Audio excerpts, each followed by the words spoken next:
സംസ്ഥാനത്ത് 3 സ്ഥിരം വേദികളിലായി ദിവസവും നാടകം അവതരിപ്പിക്കാനുള്ള സംവിധാനമൊരുക്കുമെന്ന് സാംസ്കാരിക വകുപ്പ് മന്ത്രി സജി ചെറിയാൻ.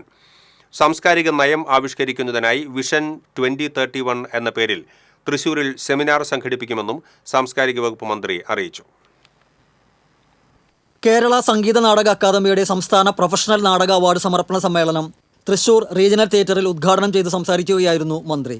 നാടക കലാകാരർക്ക് സംരക്ഷണമൊരുക്കാനുള്ള പദ്ധതി നടപ്പാക്കാനാണ് സർക്കാർ ആലോചിക്കുന്നത്. വിശ്വാസം, മൈത്രി, മാനവികത എന്നീ ആശയങ്ങളെ മുൻനിർത്തി 10 നാടകങ്ങൾ തയ്യാറാക്കാൻ സംഗീത നാടക അക്കാദമിയെ ചുമതലപ്പെടുത്തുകയും അതിനുള്ള മുഴുവൻ ചെലവും സർക്കാർ വഹിക്കുകയും ചെയ്യും. കേരളത്തിൽ അങ്ങോളം ഇങ്ങോളം അത്തരത്തിൽ ഒരു 10-20 നാടകങ്ങൾ തയ്യാറാക്കാൻ സംഗീത നാടക അക്കാദമിയോട് ഞാൻ ബഹുമാനപൂർവ്വം അഭ്യർത്ഥിക്കുകയാണ്. അതിന്റെ സ്ക്രിപ്റ്റ് സംഗീത നാടക അക്കാദമി പരിശോധിക്കണം.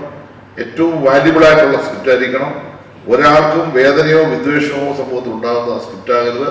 എന്നാൽ നാടകത്തിലൂടെ നമ്മുടെ കലാകാരന്മാരുടെ കലാപ്രവർത്തനത്തിലൂടെ ഒരു ഉത്തമമായ സന്ദേശം നമുക്ക് സമൂഹത്തിൽ എത്തിക്കാൻ കഴിയുന്ന ഒരു 10 നാടകങ്ങൾ തയ്യാറാക്കിയാൽ ഈ നാടകം കേരളത്തിൽ അങ്ങോളം ഇങ്ങോളം ആ നാടകം കളിക്കുന്നതിനുള്ള മുഴുവൻ ചെലവും ഗവൺമെന്റ് നിർവഹിക്കാനാണ് ഈ ഉദ്ദേശിക്കുന്നത്. ഞാൻ പ്രത്യേകമായി ഈ അവസരം പറയാൻ ഞാൻ ആഗ്രഹിക്കുകയാണ്.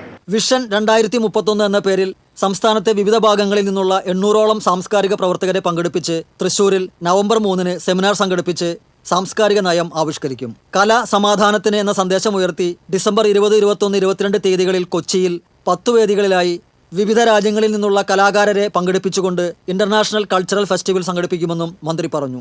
സംഗീത നാടക അക്കാദമി ചെയർപേഴ്സൺ മട്ടന്നൂർ ശങ്കരൻകുട്ടി അധ്യക്ഷത വഹിച്ചു. P Balachandran MLA, Sangeetha Nataka Akademi secretary Karivellur Murali, vice chairperson PR Pushpavathi, നിർവാഹക സമിതി അംഗം TR അജയൻ തുടങ്ങിയവർ സംസാരിച്ചു. തുടർന്ന് പ്രൊഫഷണൽ നാടക മത്സരത്തിലെ വിജയികൾക്കുള്ള പുരസ്കാര സമർപ്പണം മന്ത്രി സജി ചെറിയാൻ നിർവഹിച്ചു.